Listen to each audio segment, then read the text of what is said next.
merci à tous d'être présents pour ce webinaire. On a le plaisir de présenter avec nos partenaires Ecodev et Citron.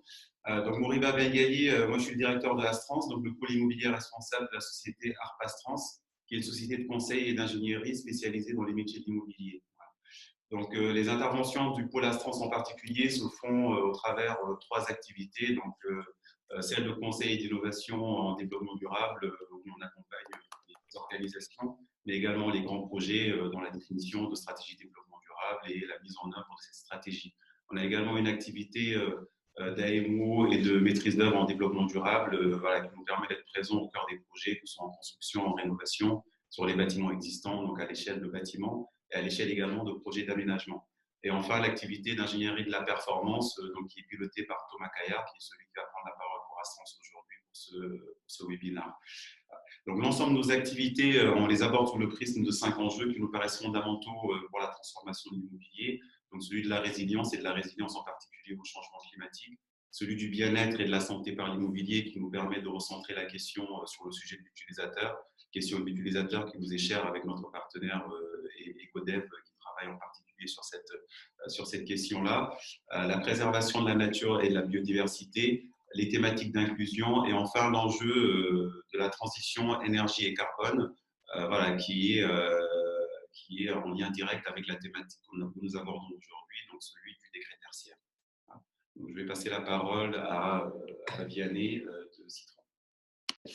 Bonjour à tous, donc, je suis Vianney Raskin, je suis le fondateur de Citron, une société spécialisée en efficacité énergétique, assez très innovante, qui accompagne ses clients sur deux sujets, le suivi automatisé de la consommation d'énergie à travers la plateforme web Citron et à travers des prestations d'accompagnement en efficacité énergétique à travers un pôle d'ingénieurs en energy management qui accompagne du coup nos clients à travers l'utilisation de Citron et à travers la détection des gaspillages énergétiques présents dans un parc immobilier. Benjamin de Kester, donc je suis un des cofondateurs d'Ecodev. J'essaie de dissimuler du rayon de soleil, même si j'en ai pas forcément envie.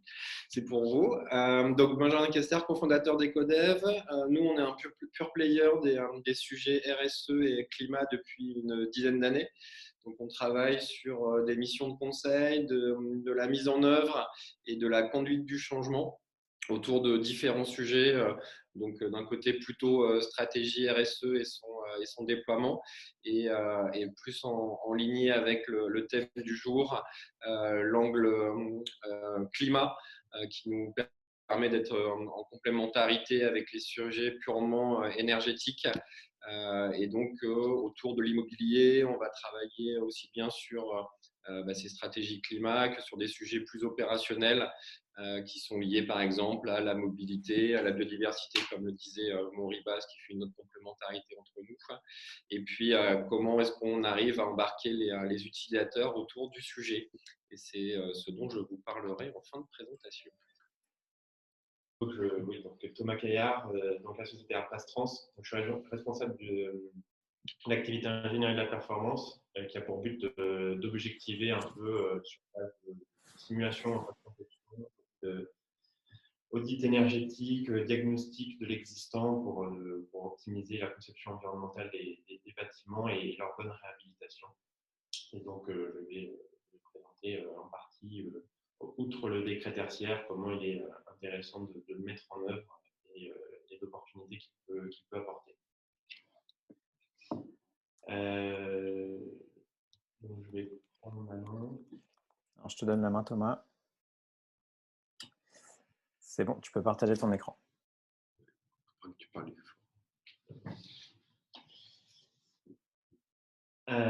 Donc pour resituer rapidement ce pourquoi on est là aujourd'hui, donc le décret tertiaire, donc ça fait maintenant pas loin d'un an qu'il est sorti et récemment en avril dernier. On ne voit pas ton écran, Thomas.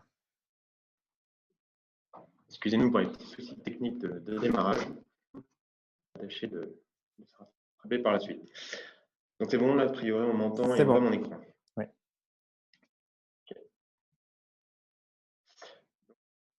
Le contexte du décret tertiaire qui fait suite à toute une évolution de prise de conscience écologique, environnementale et également de réglementation par la suite. Donc, la prise de conscience écologique qui a mené à ce décret tertiaire, c'est notre impact sur le climat et aujourd'hui le dérèglement climatique qui est maintenant acté, scientifiquement prouvé depuis quelques années.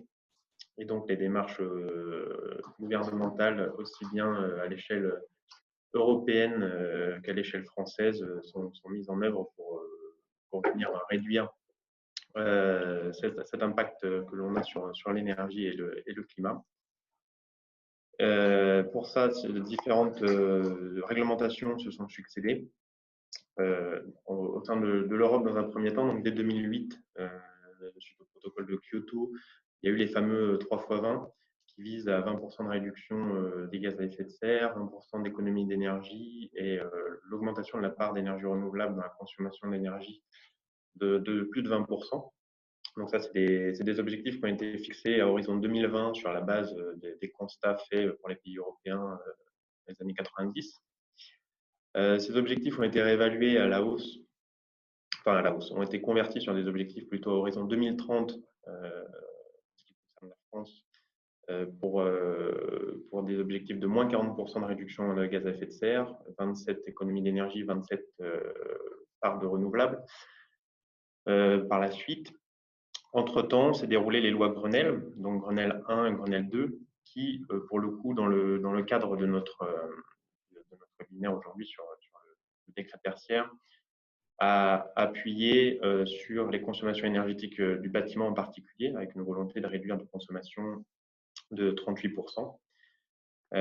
Et à l'époque, le Grenelle 2 avait comme volonté de fixer une obligation de travaux d'amélioration à compter de 2012 pour un horizon 2020.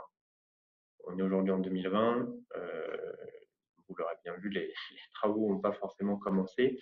Le décret à l'époque, qui s'appelait décret Gauchot, n'a pas vu le jour jusqu'à maintenant, et aujourd'hui, il est transformé sous le cadre du décret tertiaire.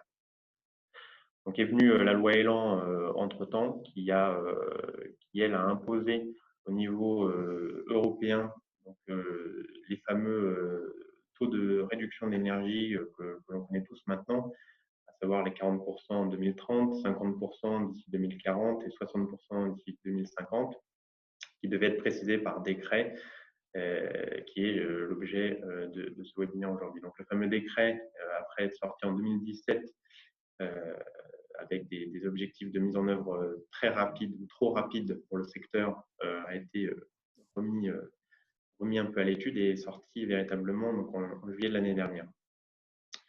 Donc ce décret confirme les besoins de diminution de consommation d'énergie et fixe toutes ces modalités d'application, les objectifs, les éventuelles modulations qu'il peut y avoir en fonction des cas particuliers que l'on va voir au sein de ce webinaire, les modes de suivi, de contrôle, les éventuelles sanctions en cas de non-respect. Et ce décret, pour être mis en application donc à partir de octobre de cette année, 2020, devait être précisé dans les modalités effectives, opérationnelles, par un arrêté qui a vu le jour en projet au mois de janvier dernier et qui a été officialisé au mois d'avril récemment, qui lui décline toutes les sous-parties du décret et dans la finesse comment moduler, comment se déclinent les objectifs. Avec un autre arrêté qui devrait sortir, lui, à horizon de cet été. Alors bon, la crise sanitaire en cours peut-être aura raison de ces annonces, mais voilà, c'est arrêté qui devrait préciser les consommations dites absolues. On le verra un peu plus tard. Il y a deux modes pour s'assujettir de cette obligation de réduction de consommation. Une par référence, par rapport à une référence en pourcentage de diminution et une par rapport à un seuil absolu. Donc cet arrêté devrait sortir pour la France métropolitaine à l'été et pour les DOM-TOM fin d'année. Donc ça, c'était pour présenter un peu le contexte général. Si on parle maintenant un peu plus précisément, quels sont les objets concernés? Donc, si on fait un petit parallèle rapide avec l'obligation d'audit énergétique qui est sortie il n'y a pas longtemps sur les bâtiments, voilà, l'obligation d'audit était assujettie pour les entreprises. Aujourd'hui, le décret tertiaire, lui, vise l'objet bâtiment en tant que tel. Donc, on parle d'une surface tertiaire supérieure à 1000 m². Donc, cette surface peut être soit sur la base d'un seul bâtiment dans son intégralité, soit une partie du bâtiment dont la surface serait supérieure à 1000 m² et qui aurait une pratique tertiaire, soit sur une même unité foncière ou un même site, une somme de surface qui au cumul représenterait 1000 m². Ces 1000 m² sont calculés sur la base de la surface de plancher, SDP, donc ne prend pas en compte tout ce qui est notamment stationnement, locaux techniques spécifiques, pour le calcul de la surface permettant d'être assujetti ou pas à cette obligation. Par contre, par la suite, dans le cadre des déclarations de consommation qui devront être faites annuellement, Vianney y reviendra un peu plus tard, l'ensemble des consommations effectuées au sein de ce bâtiment sur ces surfaces, quand bien même ne sont pas intégrées dans le calcul de la surface pour l'assujettissement, seront elles bien prises en compte dans le calcul de la performance énergétique. Donc, ce qu'il faut savoir, c'est que sur les consommations qui vont être déclarées, donc pour atteindre l'objectif en 2050 de moins 60%, déjà on a 3 points de passage, moins 40% dès 2030, moins 50% en 2040 et moins 60% 2050. Comme je vous l'ai dit, il y a 2 possibilités d'atteindre la consommation cible, soit c'est les pourcentages de réduction, soit un objectif en valeur absolue qui sera détaillé par typologie d'activité tertiaire et qui est à venir à l'été. Et pour suivre cette évolution, il y a un mode obligatoire de saisie des données de consommation des bâtiments concernés annuellement à partir de 2021. Tous les ans. Donc, ce qui est important de voir, c'est qu'à partir de 2021, il faut déclarer normalement l'année précédente, en l'occurrence l'année 2020. Donc, dès aujourd'hui, dès le début de l'année, normalement, il aurait fallu mettre en place des modalités de suivi, de comptage, pour pouvoir, à minima, se conformer à cette première obligation qui va être de déclarer ces consommations 2020 pour à l'année 2021. Je vais laisser Vianney continuer sur la suite des modalités du décret. Bonjour, alors je vais partager mon écran. Voilà. Clac. Alors, je continue donc pour vous parler. Donc, vous avez bien compris, ce décret tertiaire, il impose aux propriétaires et aux locataires de bâtiments de plus de 1000 m² de réduire les consommations d'énergie, donc d'atteindre un seuil de consommation soit en valeur relative, soit en valeur absolue par rapport à une consommation de référence ou par rapport aux consommations énergétiques de l'équivalent d'un bâtiment neuf. Et pour ça, il va devoir l'entreprise concernée va devoir du coup mettre en place des travaux, mettre en place des actions de performance énergétique. Ces actions, elles peuvent être de 4 natures. La première nature, celle à laquelle on pense le plus rapidement, ça va être les actions qui vont concerner le bâtiment. Un bâtiment isolé consomme moins d'énergie. Alors, il y a des choses très évidentes comme faire une isolation thermique par l'intérieur ou par l'extérieur, mais il y a de plus en plus de solutions innovantes qui vont permettre de réduire les consommations énergétiques d'un bâtiment en travaillant sur le bâti. Par exemple, on va pouvoir peindre le toit de son bâtiment en blanc ou mettre en place des façades végétalisées qui vont permettre d'isoler le bâtiment. Deuxième type d'action qu'on va pouvoir utiliser, c'est l'installation d'équipements performants. Donc, on va pouvoir installer des équipements qui vont consommer moins d'énergie ou qui vont savoir s'autogérer pour pouvoir permettre une diminution des consommations énergétiques du bâtiment. On va ensuite pouvoir travailler sur les modalités d'exploitation du bâtiment, typiquement avec des contrats de performance énergétique que vous pouvez, pour lesquels vous pouvez travailler avec vos exploitants pour réguler le bâtiment de la bonne façon. Et enfin, on va pouvoir adapter les locaux et les comportements des occupants en les sensibilisant et en faisant des aménagements dans les locaux de manière à ce que une activité de même nature puisse consommer moins d'énergie. Ben reviendra là-dessus, de Ecodev reviendra là-dessus tout à l'heure. Alors, j'entends beaucoup de personnes me dire que ces objectifs sont inatteignables. En réalité, ils sont atteignables et pour plusieurs raisons. Déjà, la première chose qu'il faut savoir, c'est que ces objectifs de consommation d'énergie que nous devons atteindre, ils vont être modulés, ajustés même de la rigueur climatique. C'est-à-dire que si il fait de plus en plus froid l'hiver et de plus en plus chaud l'été, vous serez entre guillemets épargné de la rigueur climatique pour pouvoir comparer vos consommations énergétiques entre l'année de référence et l'année effective. Ou pour pouvoir observer la consommation en valeur absolue de l'année actuelle. Ensuite, vous allez pouvoir faire ce qu'on appelle des modulations de vos consommations d'énergie et de vos objectifs de consommation d'énergie à atteindre. En effet, vous allez avoir 3 grands types de modulation possibles, plus le quatrième qui est lié à la sécurité qui a été assez évident. Alors, je passe très rapidement sur celui-ci, mais par exemple, ne coupez pas l'éclairage de vos parkings, même si ça permet de réduire ses consommations d'énergie, c'est peut-être un peu dangereux. Alors, au-delà de la sécurité, il y a 3 possibilités pour pouvoir moduler les consommations, son objectif de consommation d'énergie finale à atteindre. Le premier, c'est un objectif qu'on va appeler patrimonial et architectural. Si jamais vous êtes dans un site qui est classé ou qui a un label, vous allez pouvoir, sur les conseils d'un architecte, à travers un dossier technique de modulation, dire voilà, je ne peux pas faire une isolation thermique par l'extérieur parce que je suis dans le bâtiment de l'Élysée et que c'est un bâtiment classé. Ensuite, vous allez pouvoir moduler votre objectif de consommation finale en fonction du volume d'activité. C'est-à-dire que pour chaque catégorie de bâtiment, on va définir des indicateurs d'intensité d'usage qui sont des indicateurs qui font varier la consommation d'énergie.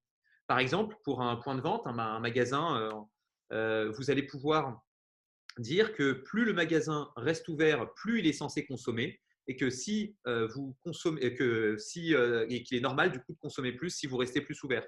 A contrario, vous allez pouvoir aussi dire, voilà, période de Covid, j'ai dû fermer mon magasin, le nombre d'heures d'ouverture sur l'année a été moins important. C'est donc normal que cette année de référence que j'ai choisie, année 2020, soit une année anormalement basse en termes de consommation d'énergie et que du coup, vous puissiez considérer une année de consommation énergétique de référence plus importante, ce qui aura pour effet de vous permettre d'avoir un objectif de consommation énergétique finale à atteindre qui sera lui aussi un peu plus important. Dernier élément en termes de modulation de votre objectif de consommation d'énergie à atteindre, c'est bien évidemment le coût de l'action en matière qui va être estimé en termes de temps de retour sur investissement brut. Alors, le temps de retour sur investissement brut, c'est le temps que va mettre l'action que vous avez déployée à se rentabiliser. Si ce temps-là dépasse 6 ans pour une action de régulation sur un bâtiment, eh ben, vous ne serez pas contraint de le faire. Pour une action de remplacement de matériel, vous allez avoir un temps de retour sur investissement brut maximum de 15 ans. Et pour une action qui va toucher sur le bâti, vous allez avoir un temps de retour sur investissement brut de 30 ans. Ce temps de retour sur investissement, quand il est dépassé, vous n'êtes plus obligé de mettre en place cette action. Par contre, ce n'est pas pour autant que vous êtes plus censé respecter le décret tertiaire. Au contraire, vous allez justement amené à devoir faire un dossier technique de modulation pour écarter uniquement là où les actions que vous ne pouvez pas mettre en place. Par contre, si ces actions-là représentaient 12% des économies d'énergie que vous pouviez atteindre, eh ben, vous avez toujours les 28 autres pourcents à mettre en place. Voilà. Alors, pour pouvoir faire un dossier technique de modulation, il va falloir rédiger un dossier. Vous allez devoir rédiger un dossier pour pouvoir faire des modulations sur votre objectif de consommation énergétique. Et ces dossiers, ils correspondent à un audit énergétique. C'est-à-dire que vous allez devoir faire un état des lieux de vos consommations d'énergie et du bâtiment sur lequel vous travaillez.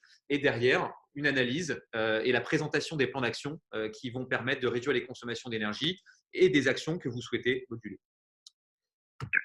Alors, je continue. Cette action, donc cette obligation, c'est donc une obligation de réduire ses consommations énergétiques, mais c'est aussi une obligation de suivre ses consommations d'énergie.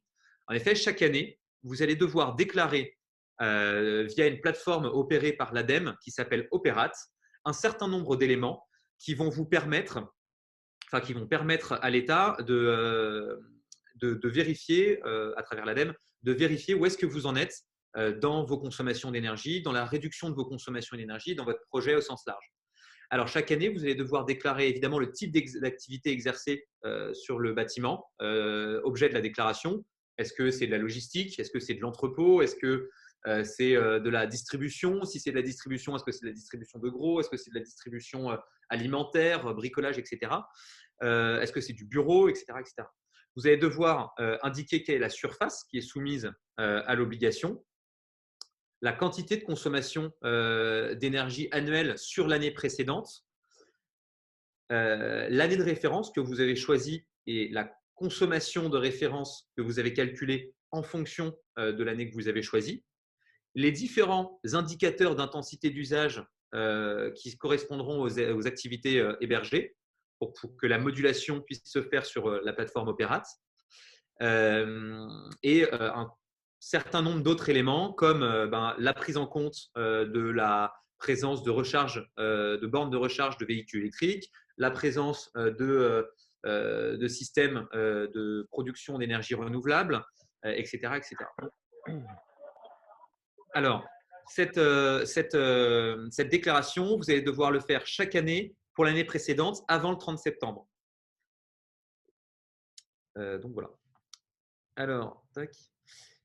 Alors, bon, j'aime pas parler d'obligations. Pour moi, c'est surtout une grosse opportunité, ce décret tertiaire, mais il faut en être quand même conscient. Il y a des sanctions qui sont prévues si jamais une entreprise ou une personne morale d'ailleurs ne se conforme pas à ces obligations. Donc, pour rappel, vos obligations, c'est vraiment avant le 31 décembre 2031, 2041 et 2051 d'avoir atteint les objectifs en matière d'efficacité énergétique qui sont imposés. Vous allez devoir aussi publier chaque année une attestation générée par la plateforme Opéra sur laquelle vous allez déclarer les différents éléments qu'on vient de voir, et vous allez devoir afficher cette attestation dans le bâtiment. Si vous ne faites pas cette obligation de suivi, cette obligation de réduction des consommations d'énergie, vous risquez deux choses. Alors, la première, c'est une amende pécuniaire, 7 500 € pour le propriétaire, 7 500 € pour le locataire. Donc, 15 000 € quand vous êtes à la fois propriétaire et occupant de votre bâtiment. Et donc, ça, c'est par bâtiment et à chaque contrôle. Et l'autre obligation qui correspond au suivi, l'autre contrainte, que vous avez, l'autre sanction potentielle, ça va être une sorte de mur de la honte, un wall of shame. En fait, toutes les entreprises ou les personnes morales qui ne seront pas en accord avec ces réglementations en cas de contrôle, et après un certain nombre de délais de 3 mois dans lesquels ils pourraient se mettre en accord avec la réglementation, etc., vous allez avoir un site de l'État qui vont déclarer, rendre public les entreprises qui ne se conforment pas avec leurs obligations réglementaires environnementales. Un point qui va vous permettre aussi de respecter votre obligation énergétique quand vous avez un parc immobilier de plusieurs sites, c'est que vous allez pouvoir mutualiser les économies d'énergie réalisées à l'échelle d'un patrimoine immobilier. C'est la plateforme Opéra, encore une fois, qui va calculer ça automatiquement, mais vous pourrez choisir à travers un module de la plateforme Opéra comment est-ce que vous souhaitez mutualiser les économies d'énergie réalisées à l'échelle d'un patrimoine immobilier. La façon de fonctionner, elle est assez simple. Vous avez un bâtiment. La première chose que va faire la plateforme Opéra, c'est calculer la consommation d'énergie finale, ajuster de la température, ajuster des indicateurs d'intensité d'usage, etc., pour savoir quelle est votre consommation en énergie finale. La comparer avec la consommation, votre objectif de consommation en valeur relative, donc moins 40% par rapport à la consommation de référence, et à la consommation en valeur absolue, donc l'équivalent du neuf, pour pouvoir derrière identifier l'écart le plus important. Cet écart le plus important, en fonction de s'il est positif ou négatif, donc en fonction de si vous atteignez ou pas les objectifs en matière de diminution des consommations d'énergie imposés par le décret tertiaire. Ils vont vous dire vous avez encore des efforts à faire, ou vous dire vous avez accumulé X quantité d'énergie que vous pouvez du coup réaffecter à un autre site qui lui n'aurait pas encore atteint ses objectifs. Alors, cette réaffectation des objectifs, elle va être automatique, mais comme je vous disais tout à l'heure, vous allez pouvoir les réaffecter.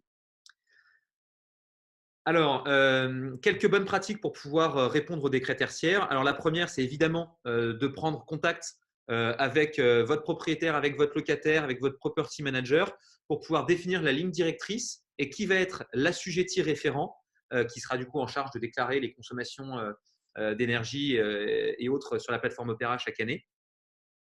Donc pour ça, vous allez pouvoir vous faire accompagner par un energy manager, ou vous former à la réglementation.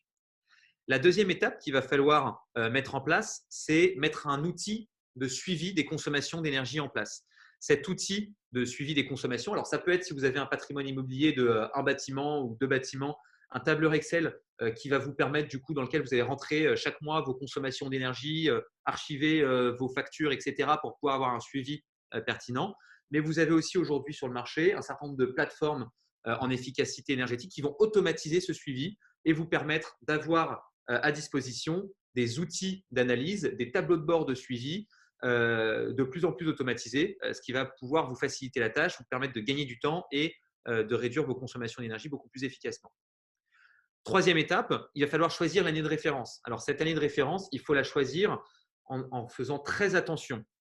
Plus cette année de référence aura une consommation importante, plus l'objectif de consommation énergétique que vous devrez atteindre sera élevé. C'est-à-dire que plus vous avez une consommation énergétique importante, moins vous devez faire de travaux sur votre année de référence. Il va falloir donc faire très attention à l'année de référence que vous allez choisir parce que cette année de référence, même si on la change de 1%, ça peut avoir une répercussion en termes de travaux qui peut se chiffrer en millions d'euros. Tout simplement parce que les premiers pourcentages d'économie d'énergie, on va dire les 20-30 premiers pourcents, on va pouvoir les mettre en place avec des temps de retour sur investissement assez rapides et puis avec des actions assez simples. On va travailler sur la régulation, sur l'exploitation, sur les usages présents dans votre bâtiment. Mais pour atteindre 40, 50, 60%, vous allez commencer à devoir travailler sur le bâtiment, donc avec des travaux qui peuvent avoir un impact financier assez important, avec du déploiement de systèmes de production d'énergie renouvelable, etc. Donc là, les temps de retour sur investissement peuvent être plus longs, mais toujours inférieurs aux fameux 30 ans. Et du coup, vous pouvez avoir des grosses dépenses à déployer. C'est des dépenses qu'il faudra déployer et qui sont bien à déployer, mais en fonction… ça sera à vous de choisir si vous avez une année de référence qui est la plus élevée possible. Alors, ces trois premières étapes, il faut que vous les fassiez.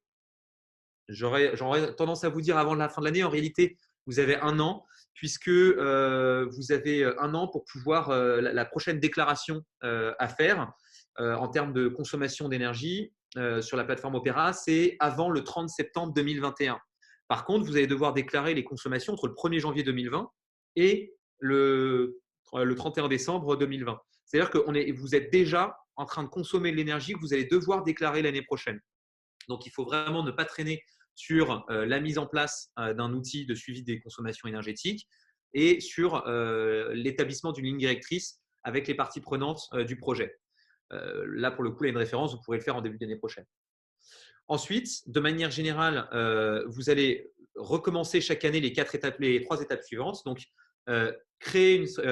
adapter, on va dire, la stratégie en matière d'efficacité énergétique, prioriser les sites sur lesquels travailler, réaliser des audits énergétiques instrumentés pour prévoir le dossier technique de modulation, mais surtout pour pouvoir définir des plans d'action de diminution de vos consommations bâtiment par bâtiment, avec des temps de retour sur investissement le plus court. Pour ça, je vous invite beaucoup à faire attention à ce que vos audits énergétiques soient instrumentés. Enfin, avant-dernière action, vous allez du coup mettre en place les actions de performance énergétique. Donc pour ça, vous pourrez vous faire accompagner d'un assistant à maîtrise d'ouvrage et d'un maître d'œuvre. Et dernière étape, chaque année, vous allez pouvoir déclarer vos consommations d'énergie et tous les autres éléments sur la plateforme Opérate. Et bien sûr, les outils de suivi de la performance énergétique tels que Citron Énergie permettent d'automatiser ce suivi. Voilà, je vais repasser la parole à Thomas pour qu'il puisse du coup continuer cette présentation en parlant des objectifs que vous allez devoir atteindre.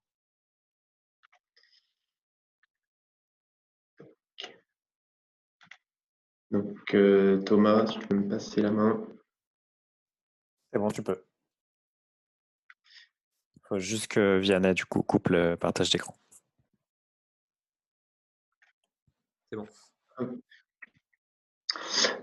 Donc, on a fait bien le point maintenant un peu sur le contour des différents sujets abordés dans le décret tertiaire. Donc, on note au fur et à mesure hein, les questions qui défilent, d'autant plus que le fil de questions défilant, c'est pas forcément facile de faire le lien entre les questions et les réponses. Donc, on essaiera de dédier un moment à la fin pour répondre à la majorité des questions et celles qui n'auront pas trouvé réponse pourront être synthétisées dans un mail qui vous sera retransmis à la fin de la présentation.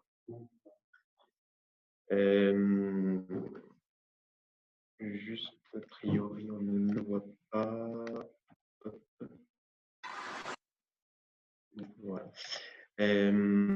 Donc, pour reprendre, donc on a vu ce qu'imposait le décret tertiaire, les modalités de modulation ou autres. Et donc aujourd'hui, pour s'y assujettir, on va le voir à la fin de la présentation, ça n'est pas aujourd'hui, ça peut paraître comme un mur infranchissable, 60% d'économie d'énergie, comment on fait. Bon, il y a certaines opportunités, des mécanismes qui sont déjà en place. Je voyais une question, par exemple, est-ce que quand le bâtiment est BBC ou HQE, il est assujetti? Oui, il l'est, mais par exemple, il aura déjà une performance intrinsèque meilleure, une maîtrise de l'énergie en cours.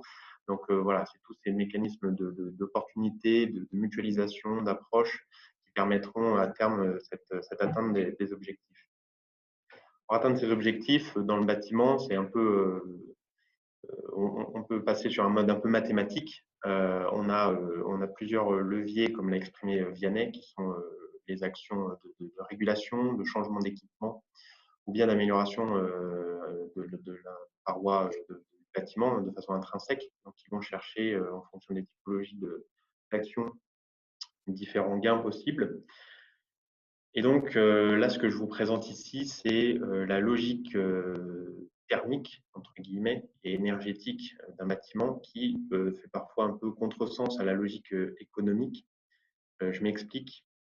La logique qui est présentée ici, c'est une logique qui est reprise un peu notamment dans l'association Négawatt.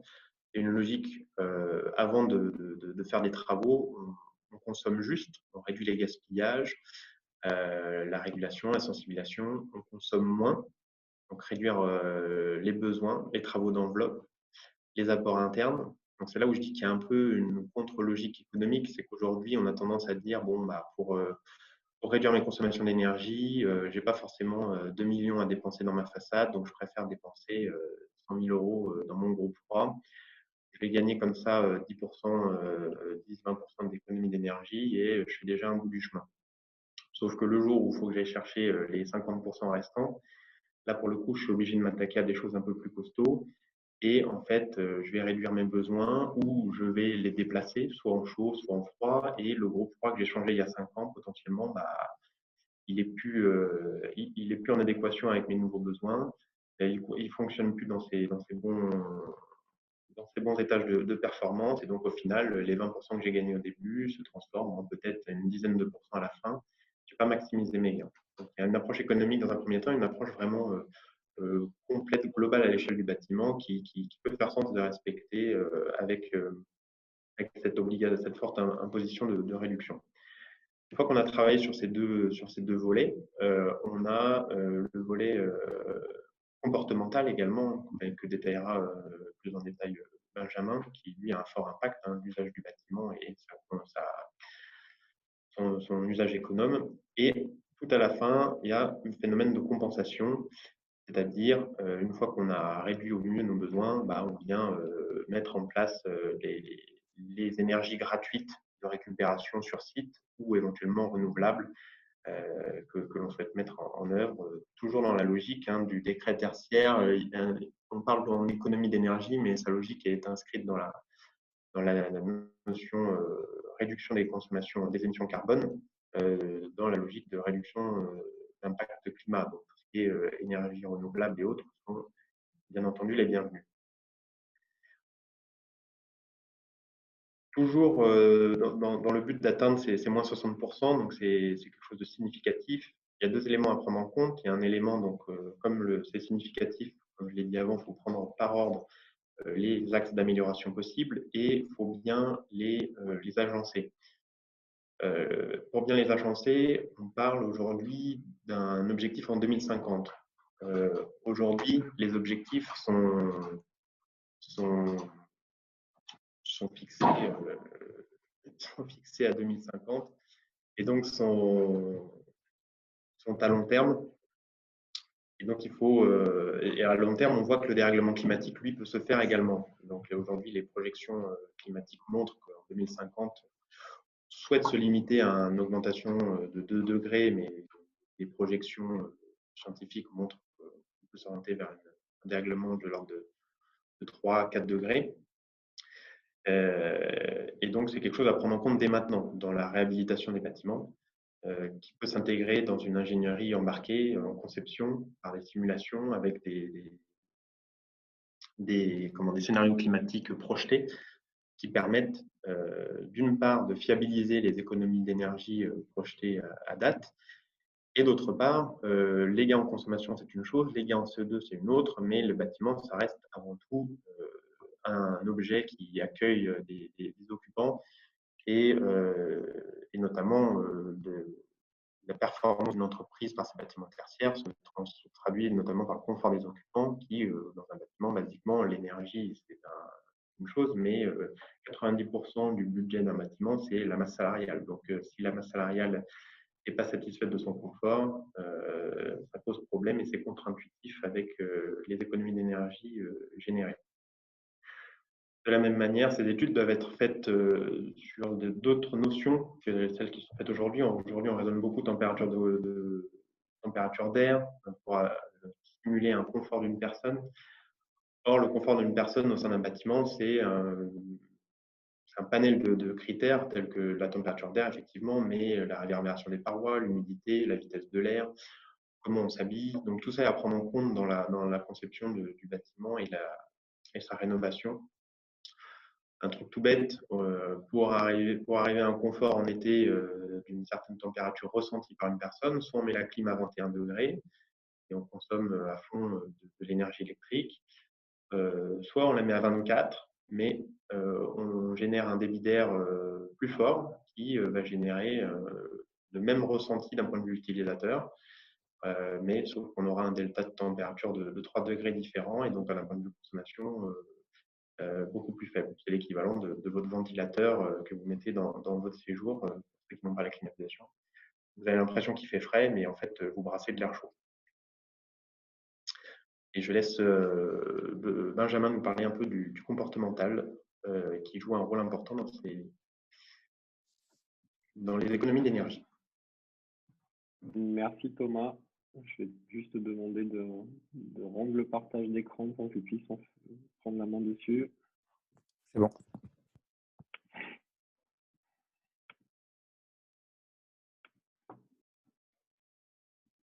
Donc, le sujet a été brièvement abordé par mes collègues. Alors, il a été un peu laissé pour compte à mon goût, puisque quand vous reprenez le texte du décret, le terme comportement est utilisé à une seule reprise parmi toute la longueur du texte.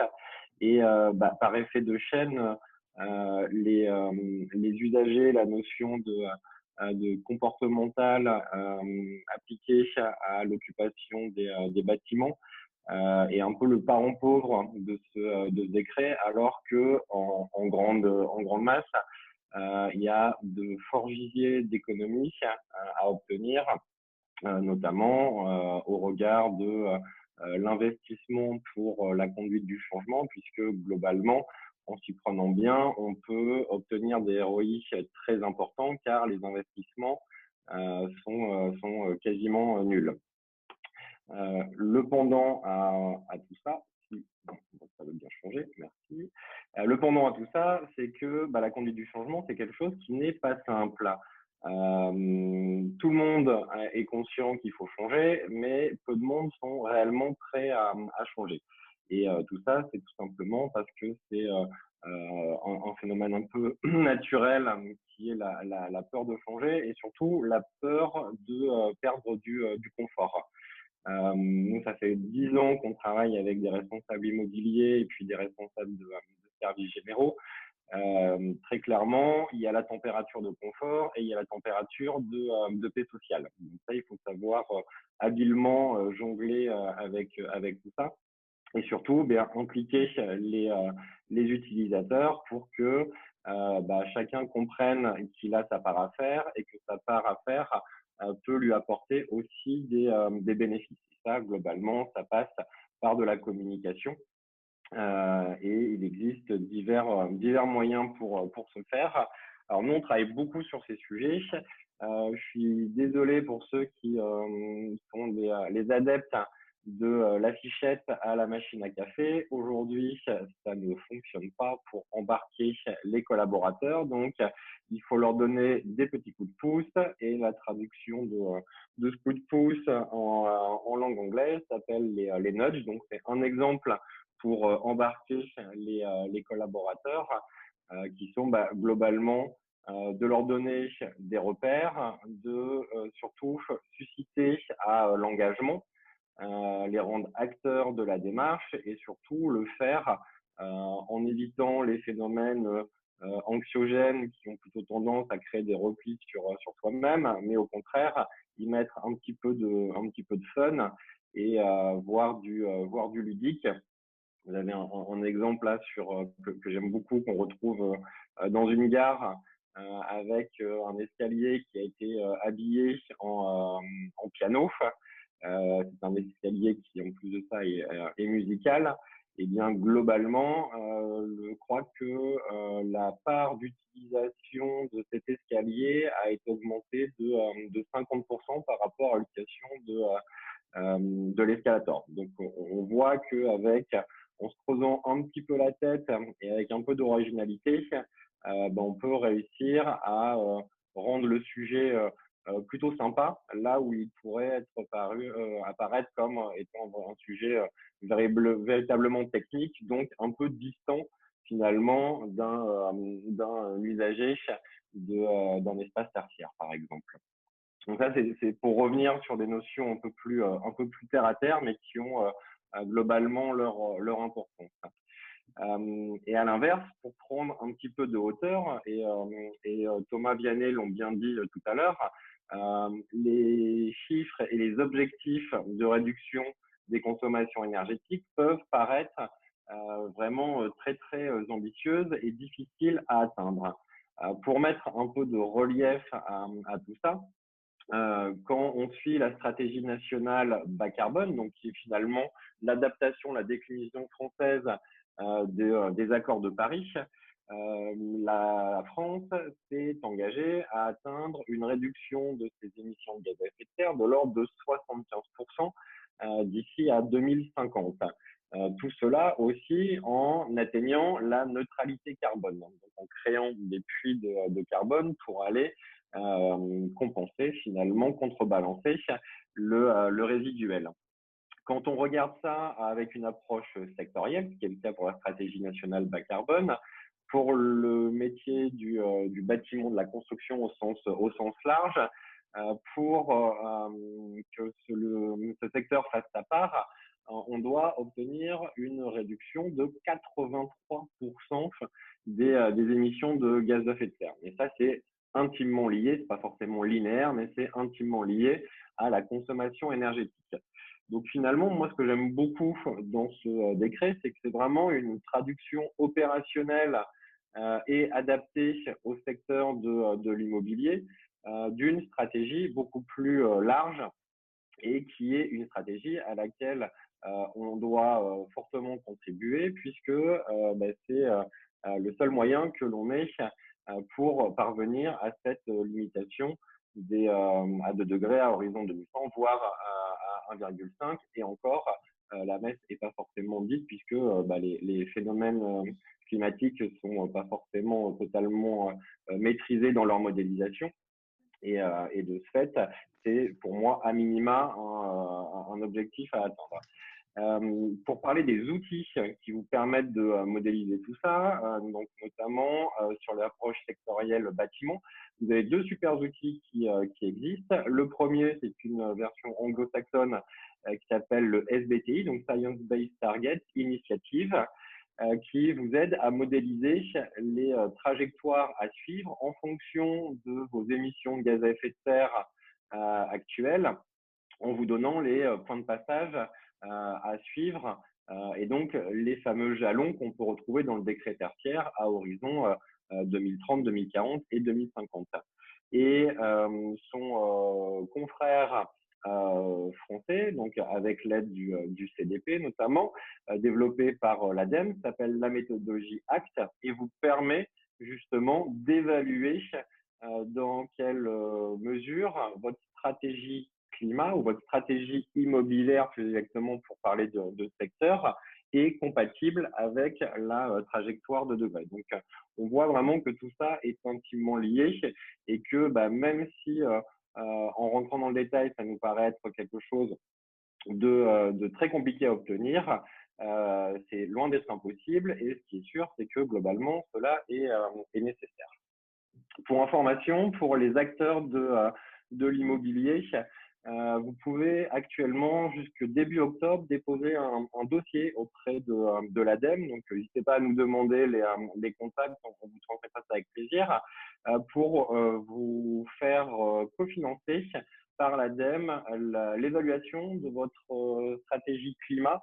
Et ça, c'est réservé aux acteurs de la construction, enfin du bâtiment au sens large, donc de la construction et aussi de la gestion immobilière, en plus des acteurs du retail. Je passe les producteurs d'énergie et les constructeurs automobiles qui peuvent aussi en bénéficier. Ici, vous avez en gros les grandes étapes à suivre pour une stratégie climat. Globalement, vous avez déjà diminué ces émissions que l'on génère de manière directe ou indirecte. Donc, le lien avec le décret est évident. On va réduire ces émissions si on arrive à travailler sur la performance énergétique. Il y a aussi, comme on le disait tout à l'heure, la partie neutralité. Neutralité veut dire créer des puits de carbone et c'est typiquement une opportunité que peut avoir un acteur ou un utilisateur immobilier pour, par exemple, travailler sur le sujet de la biodiversité, travailler sur la séquestration à travers les sols. Et donc, tout ça contribue à l'échelle d'un site, à l'échelle immobilière, à la création de ces puits. Donc, au-delà de la réduction, il y a bien évidemment la nécessité de travailler sur son modèle d'affaires et de transformer son modèle d'affaires. Donc, sans forcément être une foncière ou un pure player de l'immobilier, l'idée de travailler sur sa stratégie immobilière, de travailler sur la notion d'économie circulaire qu'on peut étendre sur les sujets de mobilité, les sujets de déchets qui sont une fois de plus des émissions indirectes, mais qui restent des émissions. Travailler sur les sujets des énergies renouvelables, ça rentre très clairement dans le champ de la gestion de son modèle d'affaires et qui va contribuer à une stratégie climat ambitieuse. Et puis, bien évidemment, il y a la partie communication pour valoriser tout ça et le faire en toute objectivité, donc soit dans les déclarations de performance extra-financière, soit pour ceux qui y adhèrent de manière volontaire sur un CDP ou sur un Global Compact. Et là, on rejoint aussi à travers cette notion de communication, la sensibilisation et l'accompagnement pour des usages sobres en énergie. J'ai fait assez rapidement pour pouvoir laisser place aux questions. Thomas, je te redonne la main pour la conclusion. Oui.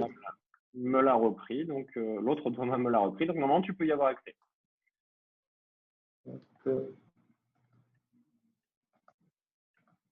Pas encore. Pas encore? Ah, c'est bon.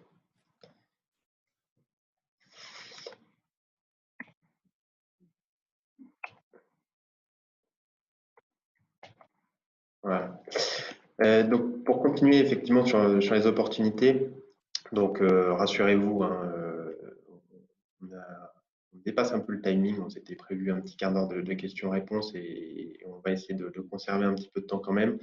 Là, j'ai deux slides complémentaires à vous montrer et après, on passe aux questions-réponses. Il n'y en a plus pour très longtemps.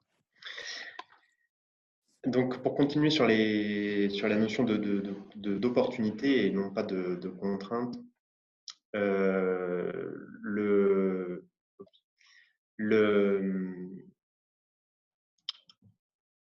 on peut aussi travailler sur tout ce qui est aujourd'hui, on voyait la question tout à l'heure avec BBC, HQE, les notions de reporting GRESB. Donc voilà, donc tout ça, c'est autant d'éléments qui interagissent avec le décret tertiaire, qui l'alimentent d'autre part d'un sens, puisque tous ces reportings et ces certifications permettent l'amélioration des consommations et donc favorisent l'atteinte de l'objectif.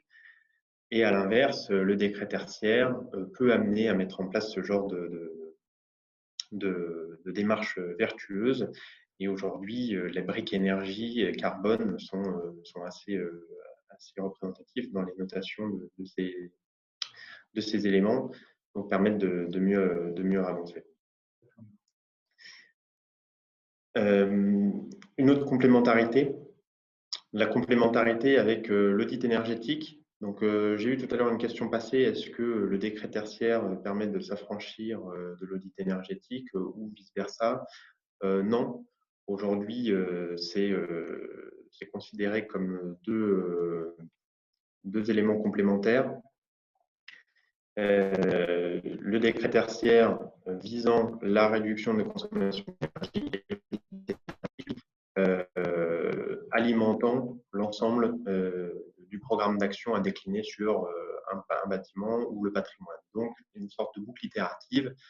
Le décret tertiaire fixe des objectifs année par année. L'audit énergétique, lui, doit être reconduit pour les grandes entreprises ici. Hein, donc, ce n'est pas forcément le même périmètre d'obligation. Mais voilà, lui alimente tous les 4 ans un nouveau programme de travaux qui permet de fiabiliser cette diminution de consommation. Une autre opportunité qui peut devenir aussi une contrainte marché, c'est une maximisation de la valeur vénale des actifs avec une diminution des charges d'exploitation, notamment. Donc aujourd'hui, on réduit les charges d'énergie qui représentent jusqu'à 25% de la valeur des charges d'exploitation d'un bâtiment. Donc on va agir sur ces 25%.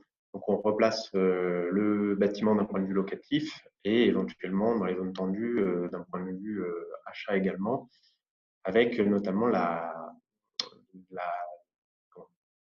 le suivi de ces consommations qui pourra être demandé à terme en annexe de bail, en annexe de vente, d'avoir qu'est-ce qu'on a déclaré dernièrement sur la plateforme Opéra, qui viendra être une annexe, pas une obligation, mais ça pourra être fortement demandé et donc rentrer dans les considérations de discussion technico-économique. Il faut voir aussi que pour faire le pendant sur l'exploitation et le carbone, puisque c'est toujours ça le nerf de la guerre de ce décret tertiaire, le carbone aujourd'hui sur un bâtiment en exploitation représente quasiment la moitié de son dégagement d'émissions gaz à effet de serre sur sa durée de vie. Donc aujourd'hui, on a un volant d'action de par cette réduction de consommation de la moitié de la consommation gaz à effet de serre d'un bâtiment sur sa durée de vie. Donc c'est intéressant de s'y pencher.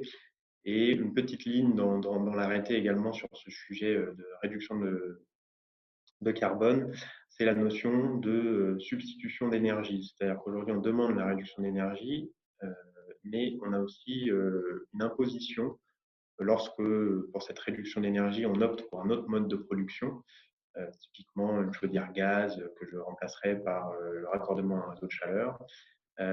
J'ai dans l'imposition de ne pas faire pire que mon émission gaz à effet de serre initiale. Donc, je ne peux pas remplacer ma chaudière gaz par une chaudière fuel, par exemple.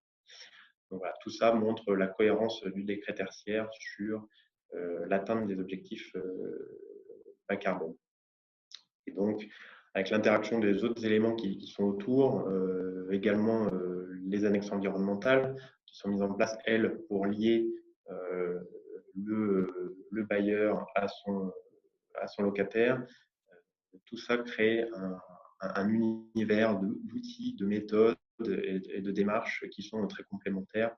Et donc, ce n'est pas une brique supplémentaire qui vient se rajouter à un ensemble de contraintes dans le bâtiment, mais plutôt une interaction de l'ensemble de ces éléments qui vont permettre la réduction d'énergie et de consommation de gaz à effet de serre à terme sur l'ensemble de nos bâtiments. Voilà pour la présentation qui se finit là-dessus. Je propose à Vianney et Benjamin de voir comment on peut balayer les questions. Thomas, je ne sais pas comment Thomas, ça se tu as passe. l'habitude d'anticiper, Ouais. Alors, faire une sélection. effectivement, j'ai essayé du coup de condenser certaines questions. Après, n'hésitez pas si jamais il y en a des très importantes que j'aurais laissé échapper à y répondre. Je vais commencer. Du coup, je reviens sur les obligations. L'obligation entre propriétaire et locataire. Donc, plusieurs questions en une. Qui est en cause quand la déclaration n'est pas faite? Propriétaire, le locataire ou les deux? Qui doit faire les investissements? Comment déterminer la responsabilité des déclarations entre le bailleur et le locataire? En gros, voilà, comment ça se répartit les sanctions, la déclaration, les investissements et la responsabilité. Pose la question à qui du coup? Peut-être à toi, Vianney, plutôt. Alors, le propriétaire et le locataire sont contraints par cette obligation du décret tertiaire. Ils doivent donc se mettre d'accord pour définir une ligne directrice sur quelle étude faire, quel prestataire choisir, comment répondre et quelle action mettre en place. Après, c'est le bail qui gère leur relation, le bail commercial, donc le contrat de location entre le locataire et le propriétaire qui va définir qui doit payer quelle action.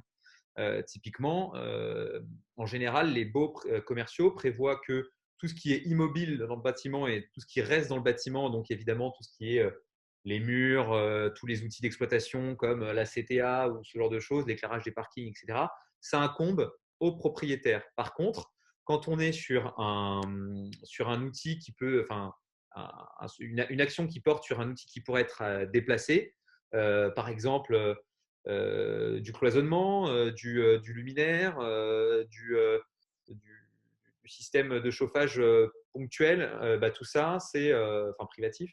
Tout ça, c'est plutôt au locataire. Après, ce qu'il faut se dire, c'est qu'on rentre dans une négociation. Le locataire, il n'a pas forcément vocation à rester sur la durée des 30 ans du décret tertiaire. Donc, le propriétaire a aussi, avec une vision beaucoup plus long terme, intérêt à jouer de ce sujet du décret tertiaire comme d'un argument commercial pour dire, vous voyez, on fait attention à vos consommations d'énergie, on réduit les consommations d'énergie, on a pris le sujet aussi en main avec vous, mais on l'a pris aussi en main. Est-ce que j'ai répondu à toutes les questions? Parce que du coup, il y en avait plusieurs. Après, est-ce que du coup, ça rebondit sur d'autres questions au niveau de la sanction, par exemple, qui va être sanctionné? Les deux? Les deux. Les deux ont le wall of shame et les deux ont la même amende. C'est vraiment une contrainte pour les deux personnes. Et la sanction, elle s'applique si on ne déclare pas, mais elle s'applique aussi si on n'atteint pas les objectifs? Ouais, la sanction, elle s'applique si jamais on ne répond pas à cette réglementation. Donc, comme c'est une double obligation, entre guillemets, effectivement, dans les deux cas.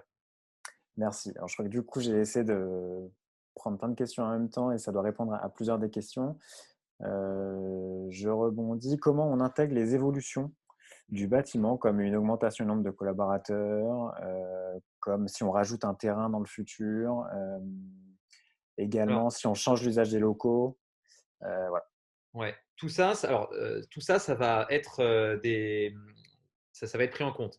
Typiquement, si on rajoute des collaborateurs, ça va être un indicateur d'intensité. Enfin, ça pourrait être un indicateur d'intensité d'usage.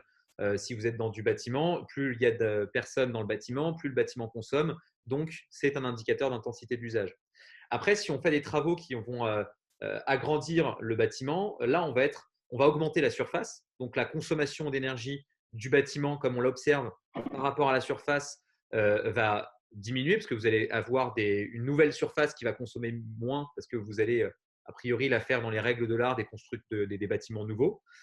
Du coup, ça va presque être une action en termes de diminution de vos consommations d'énergie que d'agrandir vos bureaux pour créer de la surface qui consomme peu.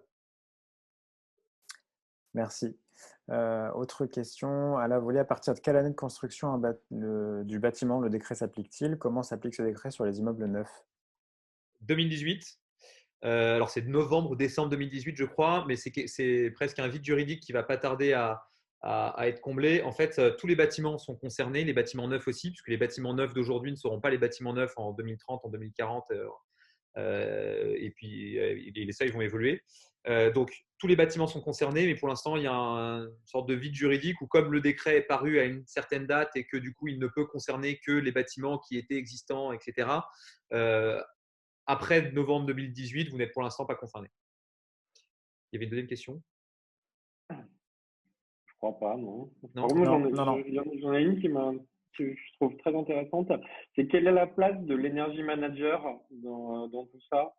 Et notamment s'il y a des CPE qui sont en place. Alors, l'énergie manager, il y a deux grandes catégories d'énergie manager. Il y a les catégories managers qui sont en interne dans l'entreprise et il y a les prestataires externes. La question est dans les prestataires, là. Alors, dans les prestataires externes, vous l'avez vu sur les 6 étapes, l'Energy Manager peut vous accompagner à chacune des 6 étapes. Alors, ça peut être évidemment pour définir sa stratégie, pour déployer un outil de suivi, pour choisir ses années de référence. Ça peut être aussi pour pouvoir faire des audits énergétiques instrumentés. Ça peut être aussi pour pouvoir choisir les bâtiments sur lesquels travailler en priorité, sélectionner les meilleures actions, les meilleurs plans d'action, mettre en place ces actions avec un positionnement d'AMO. Et rédiger les dossiers techniques de modulation pour pouvoir réduire pour pouvoir ne pas avoir à mettre en place des actions qui sortiraient forcément du contexte légal. En fait, le prestataire externe d'Energy Manager, c'est un référent qui peut porter tout ou partie du projet et s'engager sur des moyens comme sur des résultats. Dans le cadre des CPE, l'Energy Manager, donc le CPE qui peut être porté soit par un exploitant, soit par un Energy Manager, ce CPE, c'est un engagement de résultat sur des économies d'énergie qui peut être pris du coup par un exploitant, à travers des contrats P1, P2, P3, à travers un Energy Manager et un contrat d'intéressement, etc. J'en profite tant que j'ai la main. J'ai vu passer une question sur le côté informatique.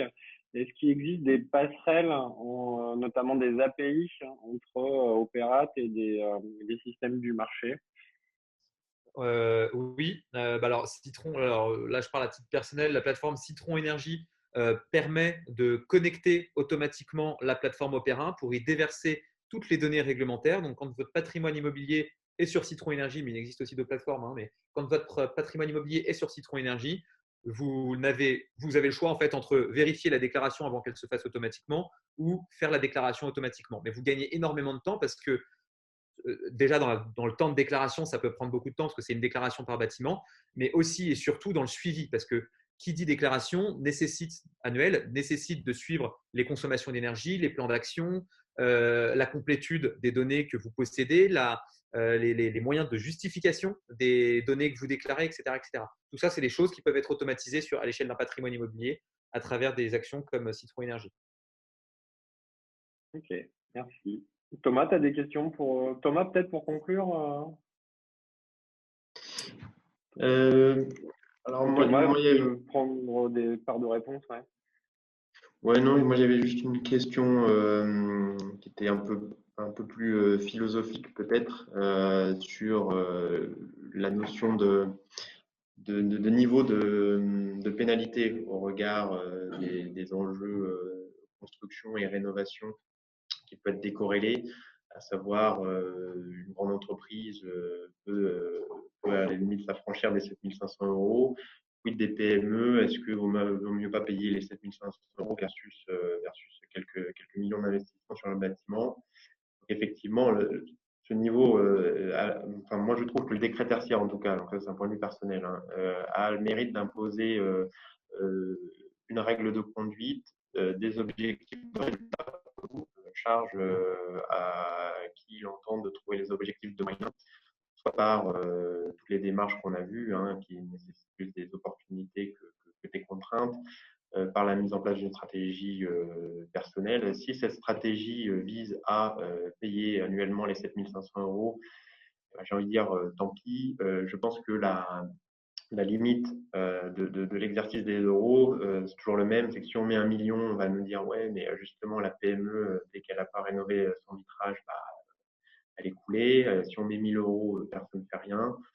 Donc, je pense que ce juste milieu est très difficile à trouver et que voilà, ça n'est qu'un instrument pour orienter la politique nationale carbone et énergétique.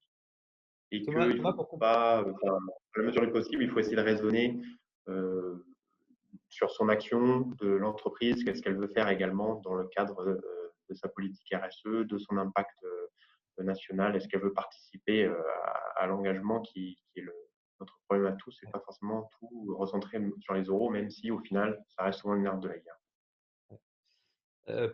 Pour compléter ce que tu dis, je suis tout à fait d'accord avec toi, Thomas. Pour compléter, il faut se garder en tête que 7 500 € à chaque fois qu'on se fait contrôler, et puis quand on a été contrôlé une fois et qu'on on a pris une amende, je pense que les contrôles ils sont très réguliers derrière.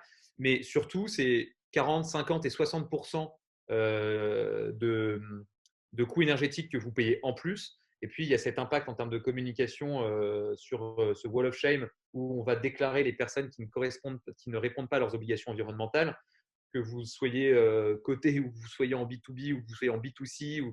Je pense que ça peut avoir un impact très négatif. Et je pense que c'est surtout là qu'est la problématique, enfin la réelle contrainte pour les entreprises aujourd'hui. Enfin, la réelle sanction. Merci. Alors, je me permets juste une dernière question qui vient d'être posée. Là, a priori, il y a eu beaucoup de questions sur les sujets ENR. Apporter une réponse. Alors, je n'ai pas remonté tout le fil pour voir quelles étaient ces questions.